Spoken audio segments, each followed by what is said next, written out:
Welcome to the self-paced instructional module on establishing a connection with your students.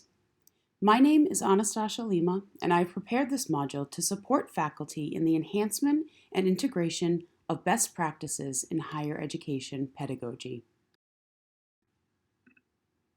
After completing this module, the goal is that you'll be able to demonstrate an understanding of the practices and techniques that foster a connection with students and how they are effectively employed to enhance student learning, motivation, self-efficacy, and engagement. There are a number of learning objectives for this module. These include creating a supportive classroom environment to enhance student learning, self-efficacy, and engagement, making course content relevant to students' lives, and designing opportunities to connect with students beyond the classroom.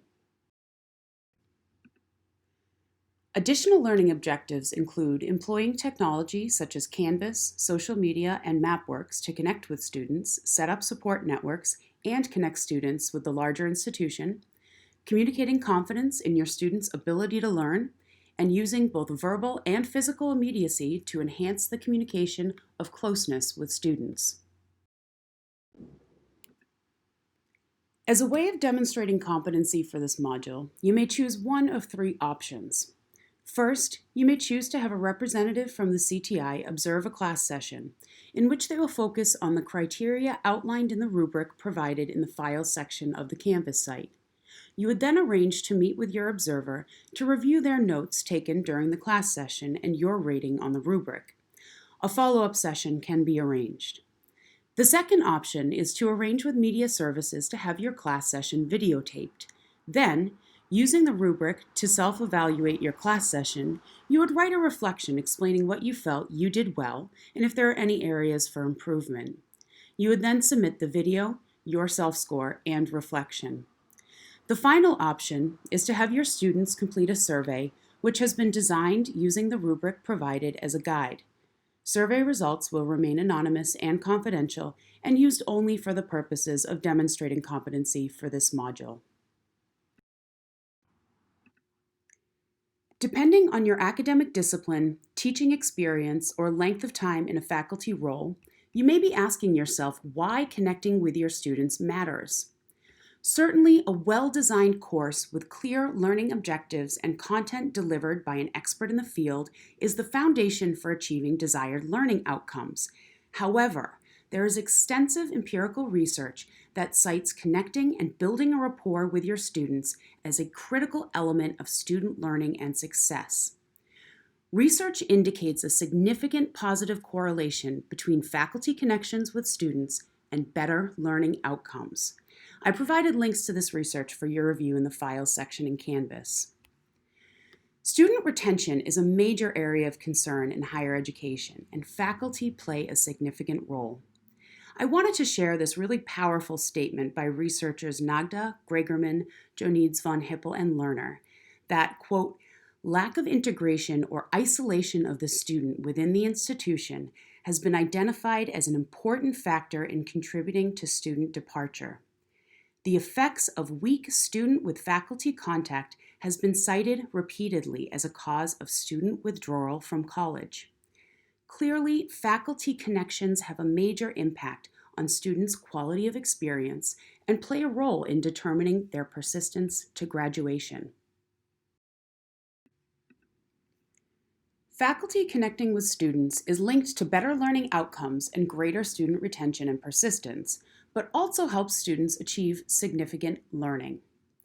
L.D. Fink created a taxonomy of significant learning that updates Bloom's cognitive taxonomy that was created in 1956. For those of you not familiar with Bloom, the cognitive taxonomy consists of 6 kinds of learning, arranged in a hierarchical sequence from highest to lowest: create, evaluate, analyze, apply, understand, and remember.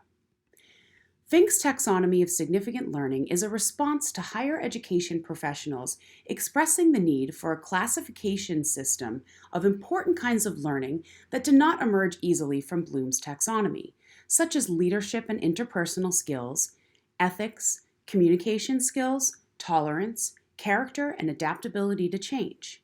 The Venn diagram illustrates the major characteristics that coalesce to create significant learning. The 6 categories include foundational knowledge, which is understanding and remembering information and ideas; application, which includes skills, critical, creative, and practical thinking and managing projects; learning how to learn, which entails becoming a better student, inquiring about a subject, and becoming a self-directed learner; integration, which is about connecting ideas, people, and realms of life. And this leads us to the 2 dimensions that connecting with students really helps to develop most intently: caring, which helps in developing new feelings, interests, and values; and the human dimension that leads to learning about oneself and others. When these 6 categories of Fink's taxonomy come together, significant learning occurs.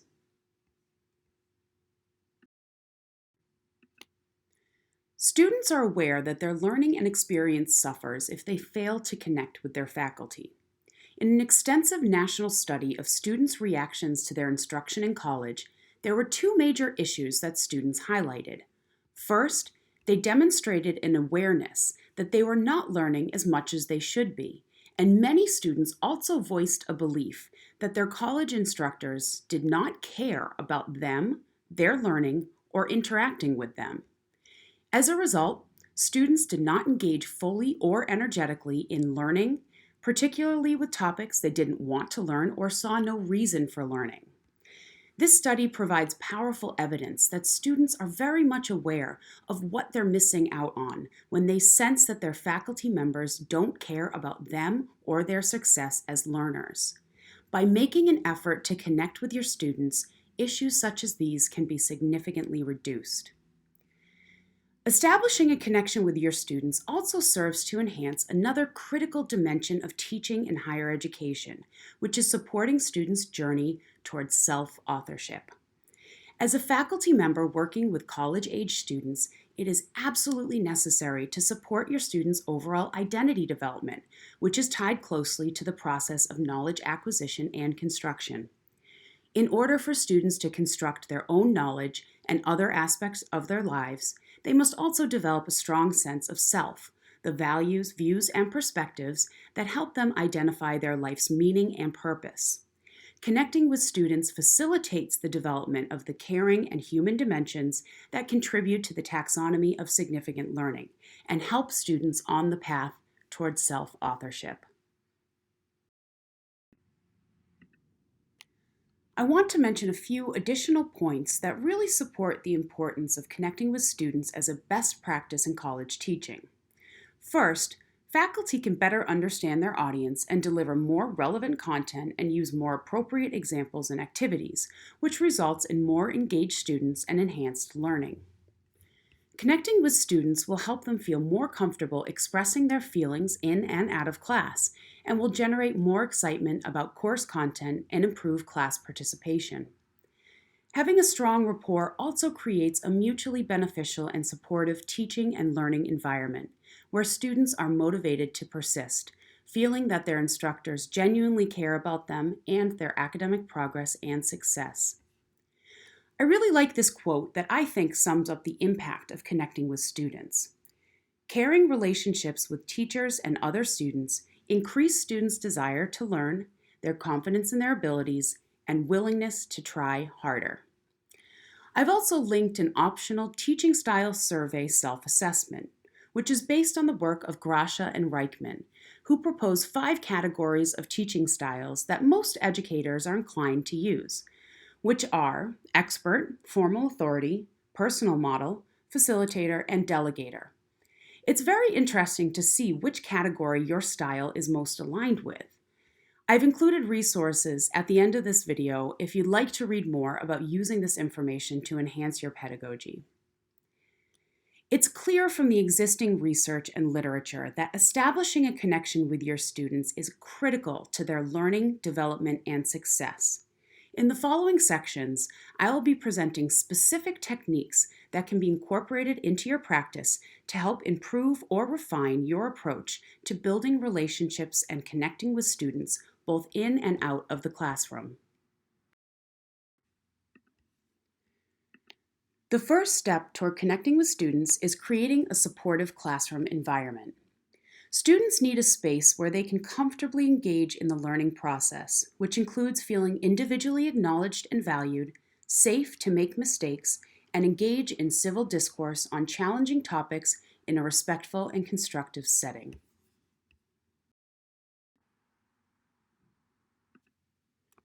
The first step toward creating a supportive classroom environment is learning your students' names, which includes correct pronunciations, nicknames, and preferred names and pronouns. This is critical to connecting with your students and communicates respect for their identity, demonstrates caring about their learning and success, and helps to build community and trust in the classroom. It's also important that students learn each other's names for the same reasons. Using a name-based icebreaker during the first class session is a great way for you and the class to learn each other's names and engage in a community-building activity. I provided links to icebreaker resources.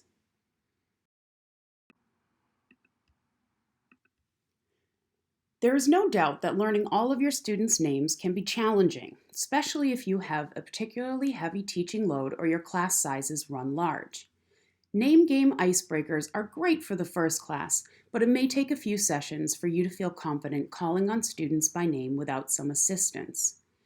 It's helpful to make an informal seating chart on the first day of class, noting where students sit. Generally, students will gravitate toward the same seats for the duration of the semester, making it easier for you to make connections between names and faces if you note where they sit on the first day. You can use one of the blank charts provided here, or develop your own based on the classroom setup that is most conducive for learning in your course. Another option is to have students use tent-style name cards that stay out on their desk or table for the first few classes. Encourage students to make it a point to address each other by name, especially during class discussions. First impressions matter. The atmosphere of the classroom is established before the class session begins, and it's important that students feel welcomed in the physical environment. If possible, come early and be ready for teaching when students arrive. Greet students as they enter the classroom and use the few minutes before class to engage in informal conversation. For larger lecture-style courses with fixed auditorium-style seating, use a rotating front row seating system. This is a simple way of ensuring that you have the opportunity to connect with all of your students at least once throughout the semester. Another critical aspect of creating a supportive classroom environment is establishing class conduct policies and norms. This includes your expectations for appropriate student behavior in your class, such as your policies about, for example, arriving late, eating food during the session, use of electronic devices, and other such behavioral standards that you would like to set. It is also very important to establish classroom norms around conduct and engagement with each other during the class discussions. Students' ability to engage in civil discourse on topics that might cause conflict or tension is an essential skill that should be developed in college. As a faculty member, facilitating this development or managing these conflicts in the classroom is not always easy. So establishing specific norms or ground rules at the start of the semester will help both you and the students understand what the expectation is for conversations that may become conflictual. It is especially effective to include students in the process of creating class norms because they can then be held accountable to upholding the ground rules if they have taken ownership for creating them.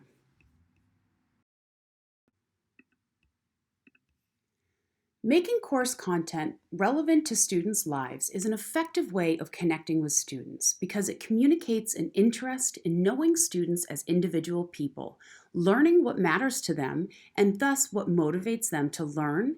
And furthermore, it communicates that you care about ensuring that what they are learning in your course is meaningful to their academic and personal development. In order to make your course content relevant to students' lives, it's first important to learn about each of your students. Background probes on the first day of class are a fantastic way of gaining more insight into your students as individuals. This can be done in a few ways. You could have students write a brief autobiography for the first class session, which can be framed as a narrative writing exercise in the context of the course. Or you can keep it more simple and have students fill out note cards or surveys asking them for specific information. Some examples of good questions to ask include, why are you taking this course? What do you hope to gain from this course? What topics would you like to see addressed in this course? What are your concerns about this course? What characteristics of either a class or an instructor impede your learning? What are your career aspirations? What are some of your outside hobbies or interests? What else should I know about you? What else would you like to know about me? It's very important to share some information about yourself. Students will feel much more connected with you if there is reciprocity in this process. For college students, learning is an activity that is not limited by the boundaries of the classroom. Much of college students' time is spent outside the formal classroom environment, which means that teaching and learning must be integrated throughout the college experience. As a faculty member, it's critical to connect with students outside of class time for a variety of reasons. Research indicates that student and faculty engagement outside the classroom leads to multiple positive outcomes, including increased retention and persistence, higher academic achievement, better critical thinking skills, personal and intellectual development, educational aspirations, satisfaction with faculty and institution, and overall perceptions of college quality. In particular, students who are deemed at risk can benefit from out-of-class faculty interactions. There are many ways of connecting with students outside of the classroom that don't require a huge time commitment and can be very useful to help you stay connected with your students when your class is not in session. Actively engaging with Canvas and using the tools made available through the site are a great way to stay engaged with students throughout the semester. You might find that other social media work better for your course, such as using WordPress to host a class blog. Also, the MapWorks program is a fantastic resource for learning more about your students, as well as communicating with other offices and support services that students might be connected with on campus. There are certainly limitations to the time that faculty members have to devote to outside of classroom activities with students. If you have an interest, however, and potentially the time and willingness to do it, getting involved in a group or club on campus is a great way to connect with students. Also, emphasizing the use of office hours and even making a visit to your office hours compulsory as a part of your course are strategies for engaging with students outside of the classroom. Furthermore, just simply arriving early and lingering after class to chat can make a big difference in the connection you have with students. By taking the time to learn about your students as individuals using background probes and interacting with students outside the classroom, you can then make course content more relevant and meaningful to their lives, which then motivates them to engage more deeply with the material. This also demonstrates your investment in their learning and care for the educational value that you are providing, leading to higher student motivation to succeed. In order to establish a connection with your students, it is absolutely critical that you consistently communicate confidence in your students' ability to learn. This is not the same as offering praise for top performance. Instead, it's centered on supporting students' belief in their ability to learn, grow, and overcome challenges. In order to communicate confidence in your students' ability to learn, an effective framework to adopt is a growth mindset. The growth mindset is the belief that one's abilities can be developed through dedication and hard work. This is in contrast to the fixed mindset, which is the belief that qualities such as intelligence are fixed traits and talent alone is responsible for success, not determination and perseverance.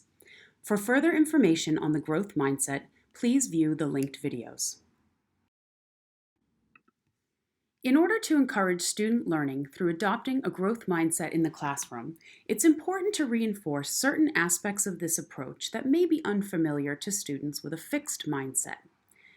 This includes explicitly encouraging and welcoming student questions before, during, and after class, responding positively to all questions, thanking students for asking questions and raising issues that other students may also have, and welcoming mistakes and celebrating the opportunities that mistakes create in the learning process. Because this is really critical in showing students that what they may perceive as failure is in fact at the very center of academic inquiry, that every mistake is a chance to make new discoveries.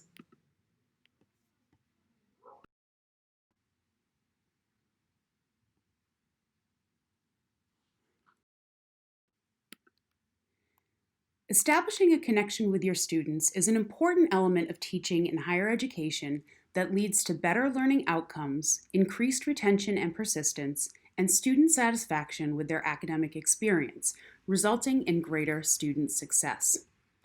The techniques contained in this module can be used to create more supportive classroom environments, which leads to greater motivation and investment in learning. The connection and support of faculty who demonstrate genuine caring for student learning have major impacts on student motivations to succeed, especially students from underrepresented groups and those deemed at risk, such as first-generation, low-income, and post-traditional students. In 2016, Salem State was the most diverse public master's comprehensive university in Massachusetts, with nearly 30% of undergraduates identifying as students of color. There is a large representation of first-generation and Pell-eligible students on campus, which I can attest to in my role as a success coach for the Student Transition and Engagement Program here at SSU. A frequent topic of conversation during my coaching sessions with students is their interactions with faculty. And while there are many positive conversations, the less positive comments are often centered on the student's perception that their professors don't care about their learning or success, or sometimes even the content of the courses that they're teaching. Now, I'm certain that this is not the case. As we know, perception is not always aligned with intent. However, it is still important to note that there's room for improvement in how to most effectively communicate care for student learning and develop connections and rapport with students. Professing in the contemporary context of higher education means meeting students where they are at. Increased access to college for students from different backgrounds and with increasingly varying levels of academic preparation upon entry into college means that pedagogical approaches must be adapted to suit the current needs of changing students. Establishing a connection with your students is a best practice for college teaching that will help you achieve better learning outcomes and support your students' academic and personal development, ensuring that their college experience is meaningful and productive, and furthermore, it will help them gain the confidence necessary to succeed throughout their college journey and beyond.